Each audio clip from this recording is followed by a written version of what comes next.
So you came to KSU when KSU was KJC. I came the third year. And that was 1968? Yes, fall of '68, and we didn't go for a year for 10 more years.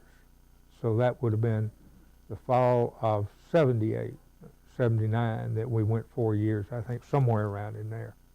Do you remember what buildings existed here? What was the campus in 1968? Sure, it was the original small quad over there, and you had the gym and a few tennis courts and athletics fields. They had a little storage facility up where one of the theaters is now, and that was pretty much it. We had 3 buildings: sciences, arts and humanities, and I guess arts and humanities were different. Social science, humanities, and natural science. That's what it was.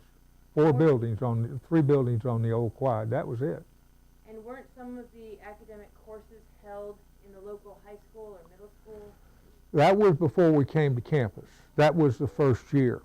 And the first year before I got here, they didn't have a campus. They were building the campus. And the bottom line was one of the elementary schools they had held classes in. And the second year they were on campus, but I understand it was a mud puddle. And the third year when I came, it really looked nice. All of that had been taken care of. They were waiting for you. Yes. And then as far as I know, in 1975, the Student Center was erected. So was that the first major construction event on campus? As far as new buildings, sure. And can you kind of provide maybe a brief overview of the new buildings as they came, like 75 was the Student Center, what came next? Well, I guess the problem is they've changed the name of them anymore. But the humanities building came along, which is a big building, and then the education building, I guess, and then the building right across from the theater, or that the theater is an extension of, the Stillwell Theater, that building. And that was education for a time, I think.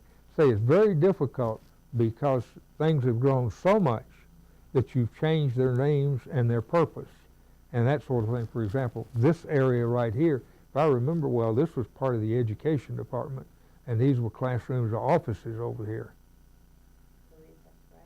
A major addition to the library, and they just built it right next to the old library, and they combined the two. Now the old library is now offices. And what year was that? Oh gosh, that would have probably been around 1980, somewhere around there. The old librarian, Bob Green, when Lester Maddox was governor, the John Birch Society, which is very conservative, was very active up here, and they wanted to take some books out of our library, in essence burn the books. And my understanding was that Governor Maddox sent some people out, and Bob Green blocked them at the door of the library and wouldn't let them in to even see what was in the library. Do you think that it's because of the construction, because of the rapid growth, that at 50 years we've already excelled so much? I had years ago at an art show up in Cartersville, I had a conversation with the governor, Joe Frank Harris, and I was trying to lobby for a little bit more money for Kennesaw. And he looked at me and he said, "Where you people are located relative to Atlanta, don't worry about it. You can't miss." And I just looked at him and said, "I understand that, Governor, but it's not how we do it, it's how well we do it, and we need support to do that." The bottom line is located on 75, an extension of the wealthiest part of Atlanta and the oldest part of Atlanta as far as wealth was concerned in many ways. If everything continued apace, we couldn't miss. And you were asking me about the buildings and the growth.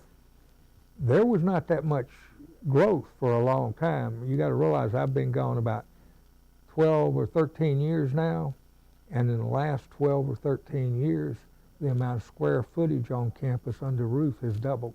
And to what do you attribute that? Oh, I think it's a number of things.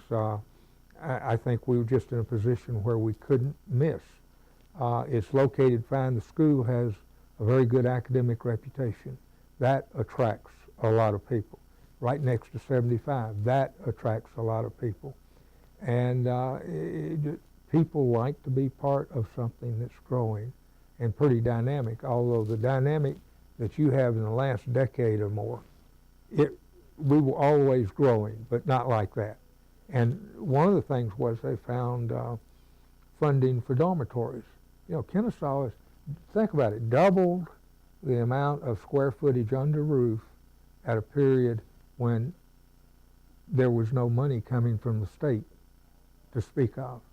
And what happened was, as I understand it, was the Kennesaw Foundation developed some very creative ways to finance the parking decks and the dormitories and that sort of thing, where it didn't cost the state of Georgia any money.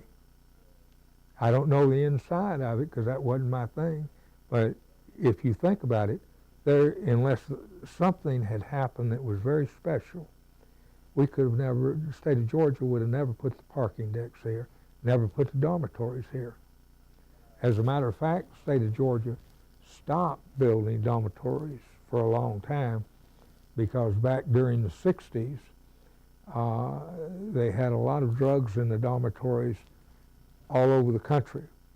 And the bottom line was parents pulled their kids out of the dormitories, wouldn't let them live there. The result of that was that a lot of schools in the state lost a lot of money because those dormitories were empty. And the result was in Georgia, they just stopped building dormitories for a while.